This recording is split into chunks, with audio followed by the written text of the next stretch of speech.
दोस्तों आज हम एक्सप्लेन करने वाले हैं एक कमाल की मूवी सुल्तान को, जो कि आपको जरूर पसंद आएगी, इसलिए वीडियो को अभी लाइक कर दीजिए। हम चलिए कहानी शुरू करते हैं। तो मूवी की शुरुआत में हम सेतु नाम के एक बड़े गुंडे को देखते हैं जो अपने गैंग के साथ पूरे गांव पर राज किया करता था। सेतु के सबसे करीबी आदमी का नाम मंसूर होता है और सेतु के गैंग में पूरे 100 गुंडे थे जो उसकी हर बात माना करते थे। एक रात सेतु अपनी पत्नी के साथ खाना खा रहा होता है और हमें पता चलता है कि सेतु की पत्नी प्रेग्नेंट है। सेतु की पत्नी उसे कहती है कि जब हमारा बच्चा होगा तो मैं उसे इस खून खराबे की दुनिया से दूर रखूंगी और मैं अपने बच्चे को पढ़ा लिखा कर एक अच्छा इंसान बनाऊंगी। तब सेतु भी अपनी बीवी को कहता है कि हाँ, हम ऐसा ही करेंगे और मैं खुद उसे अपनी जान से ज्यादा प्यार करूंगा और लोगों की मदद करना सिखाऊंगा। इससे हमें पता चलता है कि सेतु दिल का काफी अच्छा आदमी है। वो सिर्फ अपने दुश्मनों से बदला लेने के लिए गुंडा बना था। खैर, फिर जब एक रात सभी लोग आराम से सो रहे होते हैं तभी कुछ गुंडे सेतु के घर पर हमला कर देते हैं। सेतु अपनी बीवी और होने वाले बच्चे को बचाने के लिए उन गुंडों से भिड़ जाता है। तभी सेतु की पत्नी के पेट में काफी दर्द होने लगता है। इसी वजह से घर पर दाई माँ सेतु की पत्नी की डिलीवरी करती है,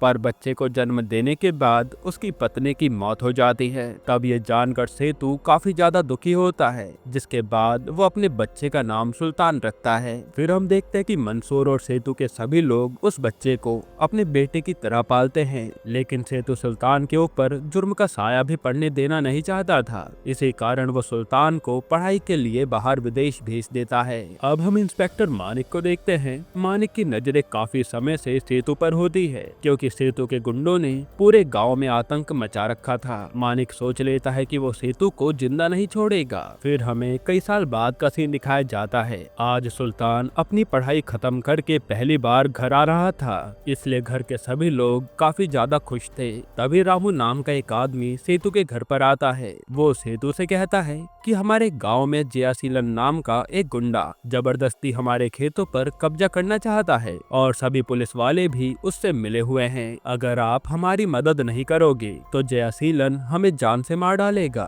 रामू की बात सुनकर सेतु का दिल पिघल जाता है। वो कहता है कि तुम चिंता मत करो, मैं और मेरे आदमी जयासीलन को संभाल लेंगे। असल में सेतु इस गुंडागर्दी की दुनिया से थक गया था। वो अब अपने पापा को धोने के लिए दूसरों की मदद करना चाहता था। फिर रामू के जाने के बाद सेतु मंसूर से कहता है कि जिंदगी में मेरी एक ही ख्वाहिश है, मैं रामू के गांव वालों की मदद करना चाहता हूँ। जिसके थोड़े टाइम बाद सुल्तान अपने घर पर आता है और सब लोग उसका स्वागत करते हैं। फिर सुल्तान अपने पापा को बताता है कि मैं यहाँ पर सिर्फ एक हफ्ते के लिए आया हूँ, उसके बाद मुझे वापस जाना होगा। अब रात के समय सुल्तान अपने पापा को कहता है कि मैंने रोबोटिक इंजीनियरिंग की है, मैं दूसरे देश में जाकर अपना खुद का बिजनेस खोलना चाहता हूँ। तब ये सुनकर सेतु भी काफी खुश होते हैं, लेकिन उसी समय सेतु के घर पर कुछ पिज्जा डिलीवरी बॉय आते हैं और वो आते ही इनके ऊपर फायरिंग शुरू कर देते हैं, जिसमें सेतु के काफी आदमी घायल हो जाते हैं। इसके बाद सुल्तान उन सभी घायल आदमियों को हॉस्पिटल लेकर जाता है। तब हॉस्पिटल में एक घायल गुंडे की माँ अपने बेटे की ऐसी हालत देखकर बहुत रोती है। फिर वो सुल्तान से कहती है कि मेरा बेटा सेतु को अपना भगवान मानता है, पर आज मेरे बेटे की ऐसी हालत का जिम्मेदार सेतु है। सेतु सिर्फ अपने फायदे के लिए दूसरों की जान लेता है। तब अपने पापा के बारे में ये सब सुनकर सुल्तान काफी ज्यादा दुखी हो जाता है।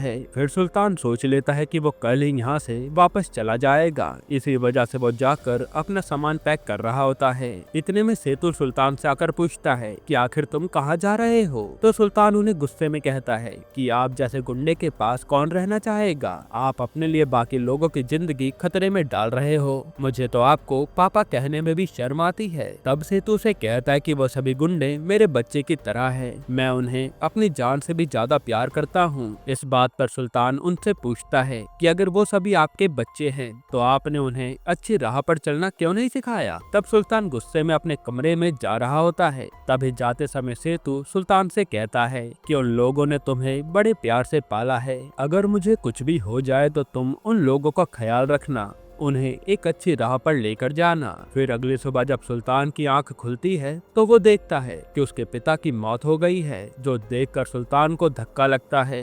फिर एक आदमी सुल्तान को बताता है कि उस रात जो हम पर गोली चली थी वो इंस्पेक्टर मानिक ने करवाया था। ये सुनते सुल्तान सीधा पुलिस वाले मानिक के पास पहुंच जाता है। वहाँ मानिक कहता है कि तुम यहाँ मत रुको, तुम्हारा बाप तो गया पर अब उसके एक भी गुंडे को मैं जिंदा नहीं छोड़ूंगा। तब मानिक की बातों से सुल्तान काफी घबरा जाता है, क्योंकि उसके पिता ने उसे अपने सभी आदमियों का ख्याल रखने के लिए कहा था। तब सुल्तान मानिक से वादा करता है कि आप टेंशन मत लीजिए, मेरे लोग अब गुंडागर्दी कभी नहीं करेंगे। जिस पर मानिक कहता है कि अगर अगले 6 महीने तक तुम्हारे गुंडों ने एक भी जुर्म नहीं किया तो मैं उन्हें जिंदा छोड़ दूंगा, वरना वो लोग मेरे हाथों मारे जाएंगे। दूसरी तरफ रामू मंसूर को कॉल करके कहता है कि दिन ब दिन जयासीलन का जुर्म बढ़ता जा रहा है, आप लोग जल्दी से आकर हमें इसके जुर्म से बचा लीजिए। तब मंसूर अपने 20 लोगों को रामू के गांव जाने को कहता है। तभी वहाँ इसी बात को लेकर माइकल और थला नाम के गुंडों के बीच में बहस होने लगती है कि कौन जयासीलन को मारेगा।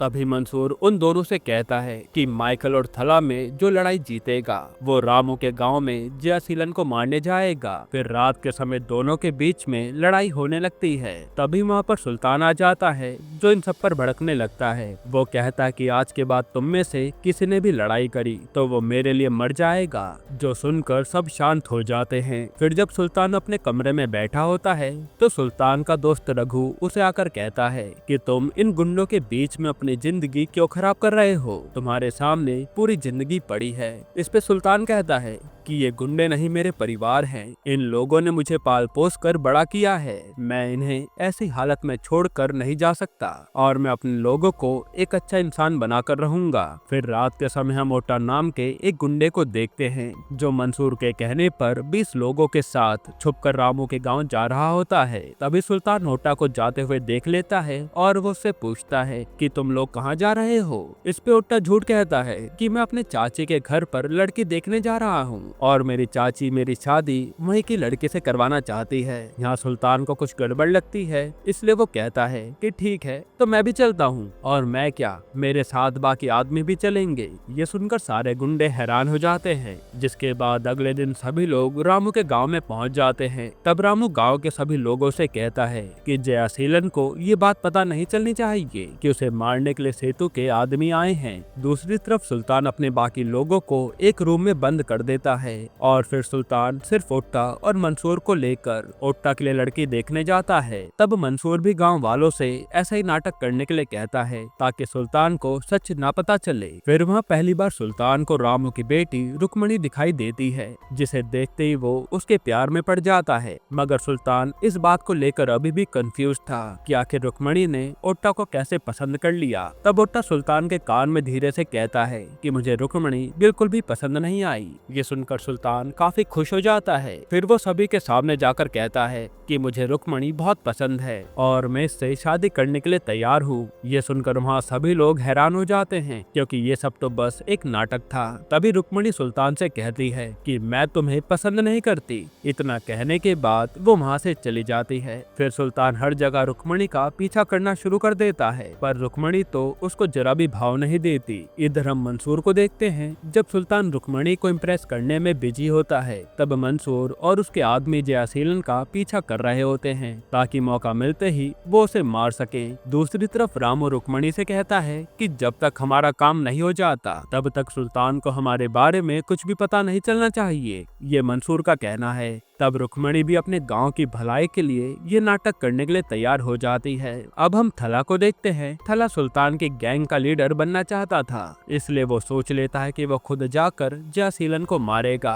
क्योंकि उससे सब लोग उसकी इज्जत करेंगे। फिर जब जयासीलन अपने आदमियों के साथ ऑफिस में जा रहा होता है, उसी समय थला पीछे से उसे मारने की कोशिश करता है, लेकिन जब तक थला उसे मार पाता उससे पहले माइकल थला को पकड़कर साइड में ले जाता है। माइकल उसे कहता है कि तुम किससे पूछकर जयसीलन को मारने जा रहे थे, इसमें तुम्हारी जान भी जा सकती थी। मगर थला को माइकल की बातों से जरा भी फर्क नहीं पड़ता। फिर रात के समय एक परिवार गांव को छोड़कर दूसरी जगह जा रहा होता है, क्योंकि जयसीलन की वजह से गांव में कोई भी खेती नहीं कर सकता था और खेती न होने के कारण गांव में सभी के भूखे मरने की नौबत आ रही थी। जिसके बाद अगली सुबह रुक्मणी सुल्तान को मंदिर में बात करने के लिए बुलाती है। फिर वो उसे कहती है कि इस मंदिर में कई सालों से कोई नहीं आया है। पहले गांव में सभी लोग बहुत खुश रहते थे, लेकिन जब से गांव पर कुछ बुरे लोगों की नजर पड़ी है, तब से हमारे गांव की खुशहाली चली गई है। आगे रुक्मणी कहती है कि मैं उसी से शादी करूंगी जो मेरे गांव को खुशहाल बना देगा। इस पे सुल्तान सोच में पड़ जाता है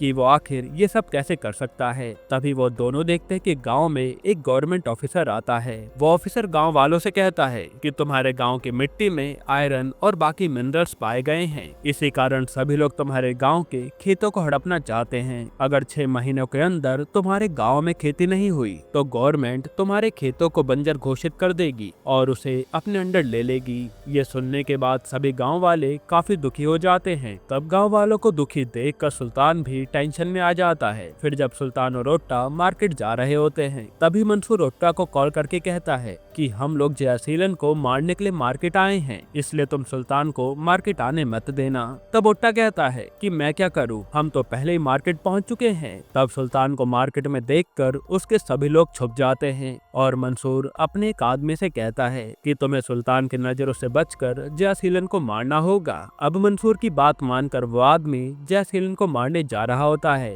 उसी समय सुल्तान की नजर उस आदमी पर पड़ती है। तब जयसीलन को मारने से पहले ही सुल्तान उस आदमी को पकड़ कर ले जाता है। इसके बाद सुल्तान उन पे गुस्सा करने लगता है कि मैं तुम्हें यहाँ सुधारने के लिए लाया हूँ, पर तुम लोग कभी नहीं सुधर पाओगे। तभी एक दादाजी सुल्तान के पास भागते हुए आते हैं और वो सुल्तान को सारी बात बताते हैं कि जयसीलन गांव के सभी लोगों को कोड़े से मार रहा है। ये सुनने के बाद सुल्तान अपने आदमियों को एक रूम में बंद करके खुद अकेला जयसीलन के पास जाता है। यहाँ सुल्तान उसे कहता है कि आखिर तुम ये सब क्यों कर रहे हो, तुम्हें दूसरों पर अत्याचार करके क्या मिलेगा। इस पे जयसीलन कहता है कि तुम यहाँ से चले जाओ, वरना मैं तुम्हें भी जान से मार दूंगा। अब सुल्तान को जयसीलन के साथ झगड़ा नहीं करना था, इसलिए वो चुपचाप वहाँ से जाने लगता है। मगर जयसीलन अभी भी गाँव वालों को बड़ी बेरहमी से मार रहा था। तब ये देखकर सुल्तान खुद को हथियार उठाने से रोक नहीं पाता और वो जयसीलन को बुरी तरह से पीटता है। तभी वहाँ सुल्तान के लोग भी आ जाते हैं और सुल्तान एक एक करके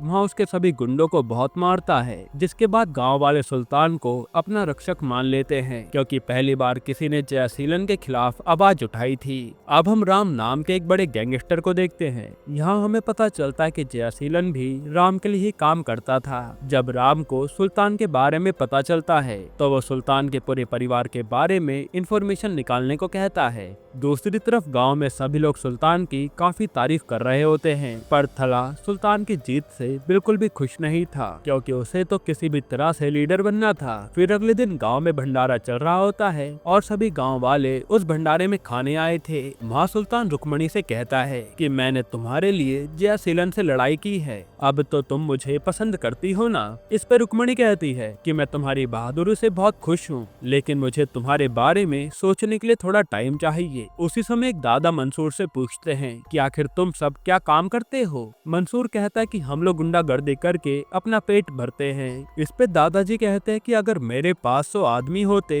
तो मैं उन सभी के साथ पूरे गाँव में खेती करता, जिससे सब लोग भरपेट खाना खा पाते। तब दादाजी की सारी बातें सुल्तान भी सुन लेता है और सुल्तान फैसला करता है कि वो अपने आदमियों के साथ गांव में खेती करेगा, जिससे गांव वालों की समस्या पूरी तरह से दूर हो जाएगी और उसके आदमी भी 6 महीने तक बिना जुर्म किए रह सकते हैं। फिर सुल्तान सभी गांव वालों से कहता है कि मेरे पापा हमेशा से आप लोगों की मदद करना चाहते थे। भले ही जयसीलन गाँव से भाग गया है, पर गाँव की मुसीबत अभी भी खत्म नहीं हुई है। मैं और मेरे आदमी आपके गाँव को हरा भरा बनाने के लिए खेती करना चाहते हैं। तब सुल्तान की बातें सुनकर उसके सभी गुंडे हैरान हो जाते हैं और उन्होंने आज से पहले कभी खेती नहीं की थी। जिसके बाद गांव में एक पंचायत बैठाई जाती है और गांव वाले सुल्तान को खेती करने के लिए अपना खेत देने से डर रहे थे। तभी रुक्मणी सभी से कहती है कि सुल्तान बहुत अच्छा इंसान है, वो हमारे खेतों पर कब्जा नहीं करेगा, उसने तो अपनी जान खतरे में डालकर हमें बचाया है। इस पे गांव के काफी सारे लोग सुल्तान को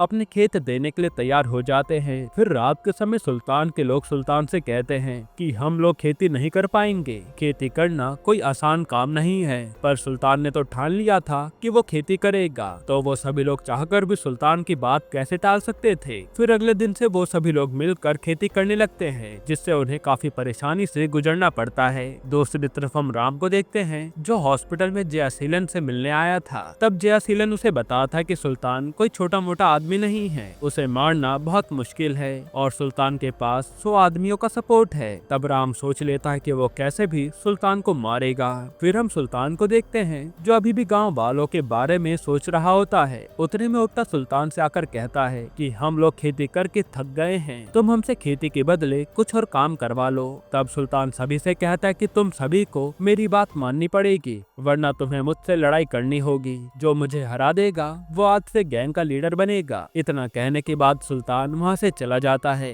लेकिन कोई भी सुल्तान से लड़ना नहीं चाहता था, इसलिए सब लोग शांत बैठ जाते हैं। इतने में थला सभी से कहता है कि मैं जाकर सुल्तान से लड़ूंगा। ये सुनकर गुस्से में माइकल थला को मारने लगता है। तभी वहाँ मंसूर आकर दोनों को शांत कराता है। फिर मंसूर सुल्तान से जाकर पूछता है कि आखिर तुम ये सब किसके लिए कर रहे हो। इस पे सुल्तान कहता कि मैं सभी को एक अच्छी राह पर लेकर जाना चाहता हूँ। वैसे भी मैंने अपने पापा को खो दिया है, मगर मैं अब आप सबको खोना नहीं चाहता। जिसके बाद अगले दिन राम सुल्तान से मिलने गांव में आता है और वो कहता है कि अगर तुम मेरी गैंग में आ जाओगे तो मैं तुम्हें बहुत सारे पैसे दूंगा। पर सुल्तान उसे ये कहकर मना कर देता है कि मैं कुछ पैसों के लिए अपना ईमान नहीं बेच सकता और अगली बार तुमने गांव में कदम रखा तो मुझसे बुरा कोई नहीं होगा। तब रास्ते में जाते समय राम अपने आदमियों से कहता है कि मुझे किसी भी हालत में सुल्तान की लाश चाहिए। फिर रात के समय राम के गुंडे सुल्तान को मारने के लिए आते हैं, लेकिन सुल्तान को इस बात की भनक पहले से ही थी। तब सुल्तान एक एक करके उन सभी गुंडों को मारकर भगा देता है। फिर अगली सुबह सुल्तान देखता है कि माइकल गांव में एक लड़के को बहुत ही बुरी तरह से मार रहा होता है।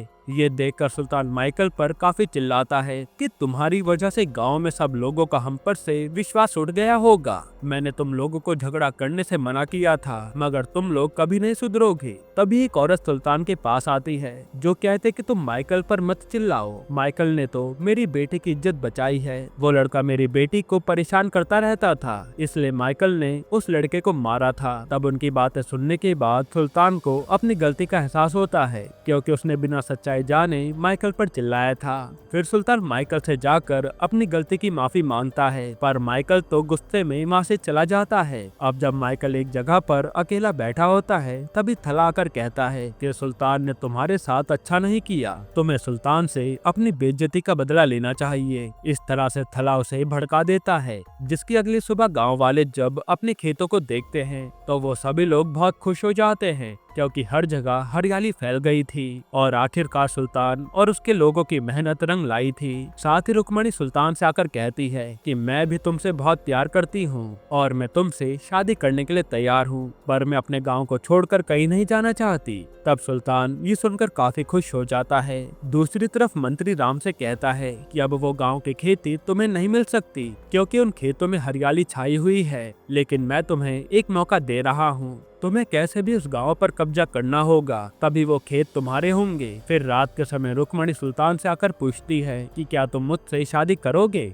जिस पर सुल्तान भी मान जाता है। फिर उन दोनों की शादी होने लगती है और सभी लोग उनको लेकर काफी ज्यादा खुश थे। अब एक दिन सुल्तान और मंसूर लॉयर के पास आए होते हैं। वहाँ लॉयर मंसूर को बताता है कि सुल्तान ने अपनी सभी जायदाद बेचकर 2-2 एकड़ के खेत तुम सभी लोगों के नाम कर दिए हैं। ये सुनकर मंसूर इमोशनल हो जाता है और सुल्तान मंसूर से कहता है कि आप लोग ही मेरी फैमिली हो, मेरी सारी जायदाद आप लोगों की ही तो है। फिर रात के समय मंसूर और सुल्तान बस में आ रहे होते हैं, तभी कुछ गुंडे उन लोगों पर हमला कर देते हैं, जिसमें मंसूर बुरी तरह से जख्मी हो जाता है। तब सुल्तान उन गुंडों को मारकर जल्दी से मंसूर को हॉस्पिटल लेकर जाने लगता है, पर रास्ते में मंसूर की मौत हो जाती है। फिर जब सुल्तान मंसूर की लाश लेकर गाँव में आता है तो सुल्तान के आदमी ये देखकर बहुत ज्यादा रोने लगते हैं। क्योंकि मंसूर उन सभी के लिए एक बाप की तरह था। जिसके बाद सुल्तान को राम का कॉल आता है। राम उसे कहता कि अभी तो मैंने सिर्फ एक आदमी को मारा है, धीरे धीरे करके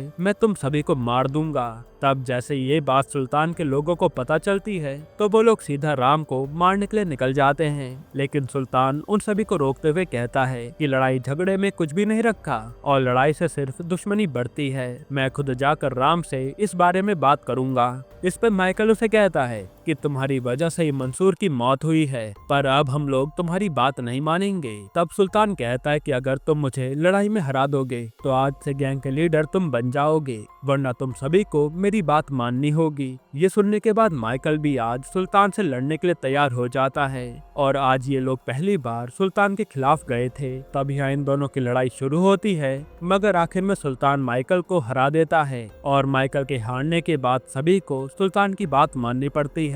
फिर सभी लोग मिलकर मंसूर का अंतिम संस्कार करते हैं, जिसके बाद सुल्तान के सभी आदमी उसे छोड़कर वहाँ से चले जाते हैं। सुल्तान भी उनके जाने से काफी दुखी था, पर वो उन्हें रोक नहीं पाता। दूसरी तरफ राम सुल्तान की गैंग को टूटता हुआ देखकर काफी खुश हो रहा था। फिर अगली सुबह सुल्तान के पास रुक्मणी आकर पूछती है कि आखिर तुम दुखी क्यों बैठे हो। इस पे सुल्तान कहता है कि मैंने कभी भी अपनी माँ को नहीं देखा है, बचपन से यही लोग मेरे माँ बाप थे। इनके जाने के बाद मैं पूरी तरह से अकेला पड़ गया हूँ। इतने में सुल्तान को जयासीलन का कॉल आता है, जो कहता है कि मैं तुझे मारने बहुत जल्द आने वाला हूँ और अब तुझे और गांव वालों को कोई नहीं बचा पाएगा। जिसके बाद गांव वाले सुल्तान से कहते हैं कि बेटा तुमने हमारे लिए पहले ही बहुत कुछ किया है और हम लोग तुम्हारी जान को खतरे में नहीं डाल सकते, इसलिए तुम यहाँ से चले जाओ। लेकिन सुल्तान सभी गांव वालों से कहता है कि मेरे पापा ने आप लोगों की रक्षा करने का वादा किया था और मैं अपने पापा के वादे को नहीं तोड़ सकता।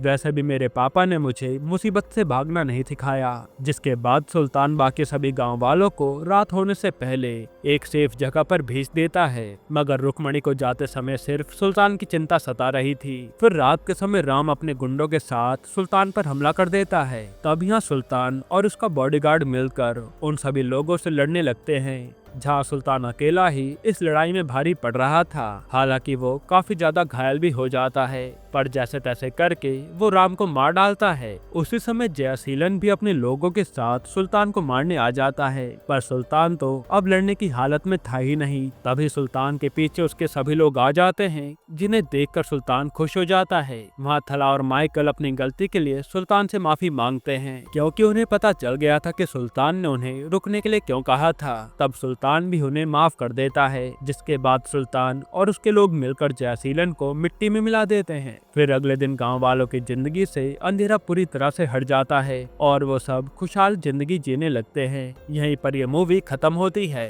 दोस्तों, आपको ये मूवी कैसी लगी हमें कमेंट में जरूर बताइएगा, और इसके अलावा आप कौन सी मूवी या वेब सीरीज का एक्सप्लेनेशन चाहते हैं वो भी कमेंट कीजिएगा। बाकी अगर आपको हाल ही में आई एक कमाल की मूवी देखनी है तो आप ये वीडियो देख लीजिए।